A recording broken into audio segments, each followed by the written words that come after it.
Middle east की जो खबरें हैं उस पर हम आज बाद में बात करेंगे। पहले हम यूपीआई के बारे में बात करेंगे। हर वीडियो पर कमेंट आ रहा है कि यूपीआई के बारे में बताइए, क्या सरकार इस पर कोई चार्ज लगाने जा रही है? आजकल हर कोई यूपीआई का इस्तेमाल कर रहा है। भारत के अंदर लोगों की जेब में अब वॉलेट नहीं है, वॉलेट की जगह मोबाइल है और मोबाइल से ही सारा लेन देन होता है।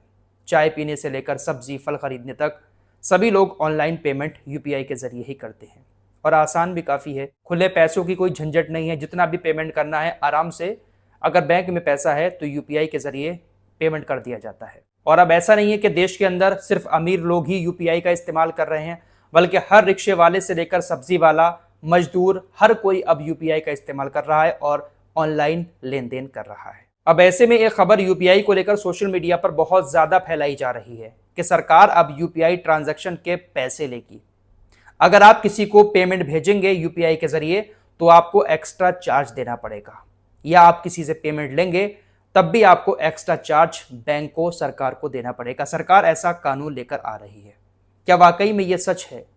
क्या है इस कानून की हकीकत और क्या है यूपीआई का नया कानून? इसको बहुत आसान भाषा में आपको बताने की कोशिश करूंगा। दरअसल सरकार की तरफ से एक ड्राफ्ट बिल तैयार किया गया है। अभी कानून लागू नहीं हुआ है। इस ड्राफ्ट बिल को राज्यसभा में पेश किया जाएगा, वहां पर पास होगा, उसके बाद लोकसभा में पेश किया जाएगा, वहां पर पास होगा, फिर राष्ट्रपति के सिग्नेचर होंगे, उसके बाद यह कानून देश के अंदर बन जाएगा। कानून बनने के बाद एनसीपीआई इस कानून की नियम शर्तें लागू करेगी, लेकिन यह फ्यूचर का मामला है। हो सकता है कि 6 महीने लग जाएं, हो सकता है कि 1 साल भी लग जाए। सरकार यूपीआई को लेकर जो बिल लेकर आई है उसका नाम रखा गया है taxation and other laws bill. अभी सरकार ने यह सिर्फ ड्राफ्ट बिल तैयार किया है। अगर यह कानून पास हो जाता है तो उसके बाद एनसीपीआई, जिसके अंडर में यूपीआई आता है, वो नियम शर्तें लागू करेगी। और ये नियम शर्तें आम लोगों पर लागू नहीं होंगी, बल्कि जो बड़े व्यापारी हैं उनके ऊपर लागू होंगी। भारत के जो आम लोग यूपीआई का इस्तेमाल करके पैसा इधर उधर करते हैं, सब्जी वाले को, चाय वाले को, फल वाले को पैसा देते हैं, किसी का भी कोई एक्स्ट्रा चार्ज ना तो अभी जा रहा है और ना ही फ्यूचर में जाएगा।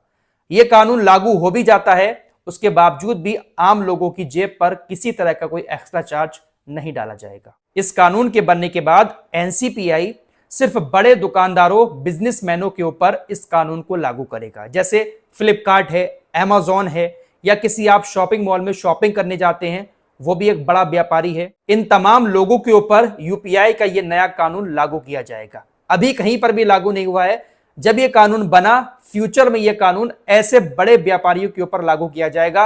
अगर कोई आम आदमी इनको कोई पेमेंट देगा तो एनसीपीआई 0.5% से लेकर 1% चार्ज इन लोगों से ले सकती है।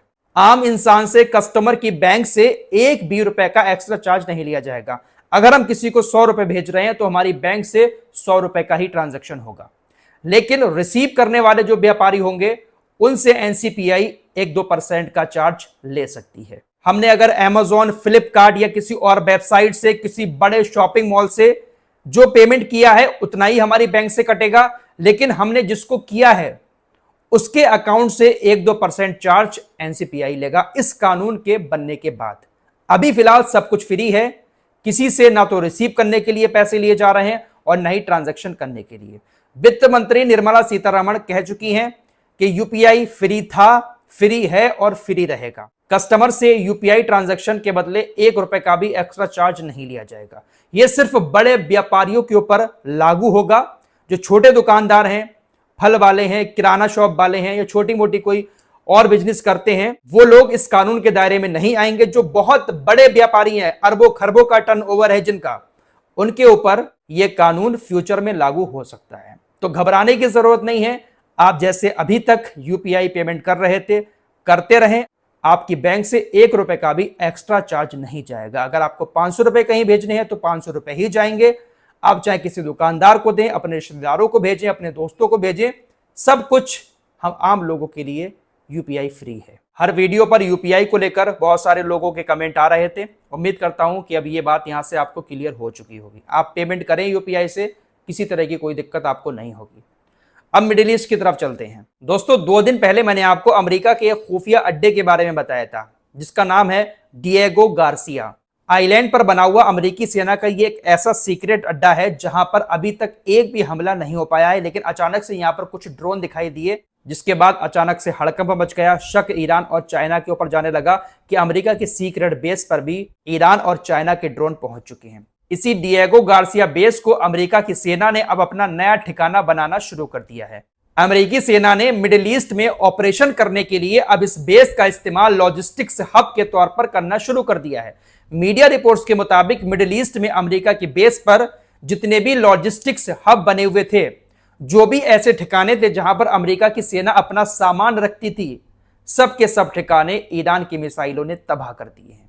मिडिल ईस्ट में अमेरिका की सेना के पास अब कोई भी ऐसा ठिकाना नहीं बचा है जहां पर अमेरिकी सैनिक अपनी जरूरतों का सामान स्टोर कर सकें। ईरान की मिसाइलों ने मिडिल ईस्ट में अमेरिकी सेना के बड़े बड़े गोदाम तबाह कर दिए हैं, जिसकी वजह से अमेरिकी सेना ने डिएगो गार्सिया में अपना नया ठिकाना बना लिया है।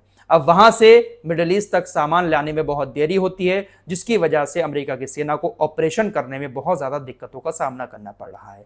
अमेरिकी सेना को बहुत बड़ा नुकसान हो चुका है मिडिल ईस्ट के अंदर, लेकिन खुलकर ये लोग उसकी जानकारी नहीं दे रहे हैं। इसीलिए तो अमेरिका पीछे हटा है, वरना अमेरिका पीछे कहां हट जाता। इजराइल के साथ मिलकर अमेरिका लगातार ईरान पर हमले करता रहता, लेकिन ईरान ने सब कुछ तबाह कर दिया है। अमेरिका के बेस पर अब उस तरह की सुविधाएं मौजूद ही नहीं है जिसका इस्तेमाल करके अमेरिका ईरान के ऊपर हमले कर सके। ट्रंप को मिडिल ईस्ट में ईरान के सामने एक बुरी हार का सामना करना पड़ा है, लेकिन बड़ी बातें अभी भी खत्म नहीं हो रही हैं। डोनाल्ड ट्रंप ने कहा कि स्टेट ऑफ हॉर्मुज को अमेरिका अपना इलाका घोषित कर सकता है। ट्रंप ने बड़ी बड़ी बातें फेंकते हुए कहा कि स्टेट ऑफ हॉर्मुज अमेरिका की सेना के कब्जे में है और बहुत जल्द अमेरिका उसको अपना इलाका घोषित करने वाला है। इसका पलटवार करते हुए ईरान ने जवाब दिया। ईरान ने कहा कि स्टेट ऑफ हॉर्मुज ईरान का था, ईरान का है और ईरान का ही रहेगा। स्टेट ऑफ हॉर्मुज कब खुलेगा ये ईरान तय करेगा, स्टेट ऑफ हॉर्मुज कब बंद होगा ये भी ईरान तय करेगा। ईरान का ही कंट्रोल स्टेट ऑफ हॉर्मुज पर हमेशा बना रहेगा। ट्रंप के इस बयान के बाद, पलटकर ईरान के जवाब देने के बाद, ईरान ने एक बार फिर से एक बल्क कैरियर पर हमला कर दिया। अमेरिका और ओमान के द्वारा बनाए गए रास्ते से एक बल्क कैरियर जहाज गुजरने की कोशिश कर रहा था। ईरान ने चेतावनी दी, जहाज नहीं रुका, जिसके बाद ईरान की सेना ने जहाज पर हमला कर दिया। अभी तक नुकसान की खबर सामने नहीं आई है, कितने लोग मारे गए हैं ये भी जानकारी सामने नहीं आई है, लेकिन अमेरिका की बड़ी बड़ी बातों के बाद ईरान दिखा रहा है लगातार कि अभी भी स्टेट ऑफ हॉर्मुज हमारे ही कब्जे में है। फिलहाल कुल मिलाकर अमेरिका के बस में सिर्फ इतना है कि मिडिल ईस्ट में अब सिर्फ वो छोटे मोटे पंगे करता रहेगा। बड़े हमले करके ईरान को शायद अमेरिका अब नहीं दबा पाएगा।